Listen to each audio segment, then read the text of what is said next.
तो let's write, सब हम हेडिंग तो डाल ही लेते हैं क्योंकि अल्टीमेटली हम यही पढ़ाने वाले हैं आपको। Bandwidth of an LCR circuit.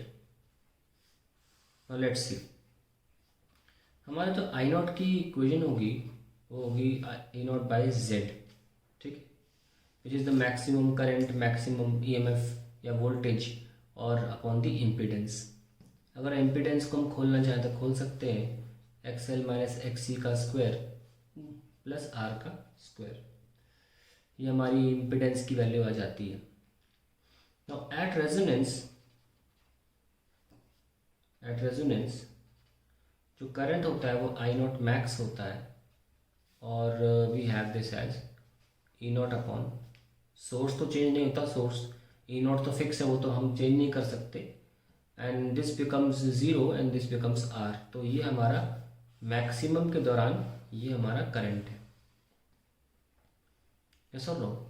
और अगर हम पावर निकालना चाहें तो पावर जो होगी मैक्सिमम रेजोनेंस के दौरान वो कितनी होगी, हम सब जानते हैं कि पावर जो होती है वो वी स्क्वायर बाय आर होती है, तो e naught square by r, that is the power during resonance, है ना।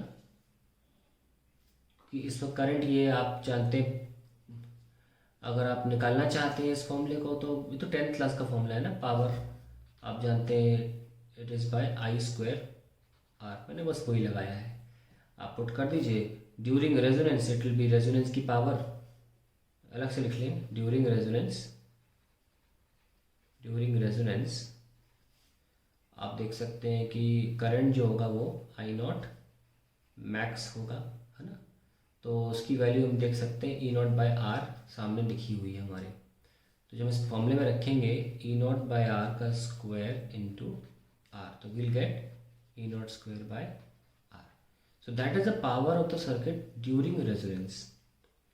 तो अगर हम अभी थोड़ी देर के लिए, अब तब से हम आई वर्सेस ओमेगा कर्व बना रहे हैं, जरा पावर का ग्राफ बनाएं वर्सेस ओमेगा, ये लीजिए। तो हमारे पास जो मैक्सिमम पावर है इस पॉइंट पे वो कितनी आ रही है, ई नॉट स्क्वायर बाय आर। अब इसके आधे पर आ जाइए आप, कितना होगा, ई नॉट स्क्वायर बाय 2r, है ना। इसके आधे पर ये कौन सी फ्रीक्वेंसी थी जिस पर पावर मैक्सिमम थी, रेजोनेटिंग, है ना। और ध्यान रखना एक ग्राफ जो होता है ना बिल्कुल सिमेट्रिकल होता है, इधर और इधर इस फ्रीक्वेंसी की डिट्टो रहता है, थोड़ा भी उधर बल्जिंग ज़्यादा इधर बल्जिंग कम ऐसा नहीं होता, बिल्कुल डिट्टो रहता है, इधर और इधर सेम रहता है। तो हमने क्या किया, हमने पावर की आधी वैल्यू ली, E naught square by R का आधा क्या होगा, ई नॉट स्क्वायर बाय 2r, और इस आधी लाइन पर हमने एक सीधी लाइन खींची और देखा कि किस फ्रीक्वेंसी पर ये ग्राफ को काटती है, ओमेगा 1 ओमेगा 2। तो हमने क्या बोला, ओमेगा 1 ओमेगा 2 को साइड फ्रीक्वेंसीज बोला, साइड फ्रीक्वेंसीज, और इनका डिफाइन क्या कैसे किया, the frequencies eight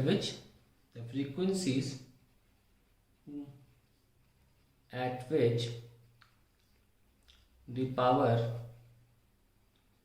is half of maximum power at resonance। तो रेजोनेंस पर जो मैक्सिमम पावर थी, मैक्सिमम पावर एट रेजोनेंस, उसका आधे पे हमने काटा है। तो बैंडविड्थ जो होता है वो यही होता है, और बैंडविड्थ को हम डिफाइन कर देते हैं।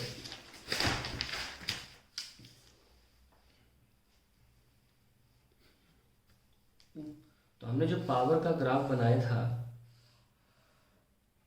इसमें ये रेजोनेटिंग फ्रीक्वेंसी थी और ये हाफ था, यहाँ ओमेगा 1 आया और ये ओमेगा 2 आया, तो इस omega 2 minus omega 1 is the bandwidth. क्या अंग्रेजी में क्या लिखेंगे, बैंडविड्थ क्या बोलेंगे, the difference in frequencies at which power is half of maximum power at resonance। ये है भाई हमारा बैंडविड्थ। तो ये जो वैल्यू है ओमेगा, अक्सर क्या करते हैं हम कि इस ओमेगा रेजोनेंस से लेकर ओमेगा 2 तक हम बोलते हैं डेल्टा ओमेगा, और क्योंकि ग्राफ सिमेट्रिक है ये भी डेल्टा ओमेगा हो जाता है, तो बैंडविड्थ जो होती है उसको अक्सर हम 2 डेल्टा ओमेगा से भी दिखाते हैं। ठीक है, हम उसको 2 डेल्टा ओमेगा से भी दिखाते हैं। अब यहाँ पे हमारे पास एक बहुत इंपॉर्टेंट टर्म आ जाता है, क्वालिटी फैक्टर। क्वालिटी फैक्टर क्या होता है? Quality factor it is the measure of sharpness और selectivity of an LCR circuit. मैं इसके बारे में बाद में बात करूँगा, फिजिकल मीनिंग आपको मैं बाद में समझा दूंगा मे बी नेक्स्ट वीडियो में, कि शार्पनेस और सिलेक्टिविटी से क्या तात्पर्य है, क्या मतलब है एक्चुअली शार्पनेस सिलेक्टिविटी से। अभी के लिए मैथमेटिकल ट्रीटमेंट देंगे। ओके, सो उसके लिए अगला पन्ना पलट लेते हैं। बहुत ही इंपॉर्टेंट चीज़ चल रही, ध्यान रखना, बिल्कुल नज़र हटी तो घटना घटी वाला केस हो जाएगा।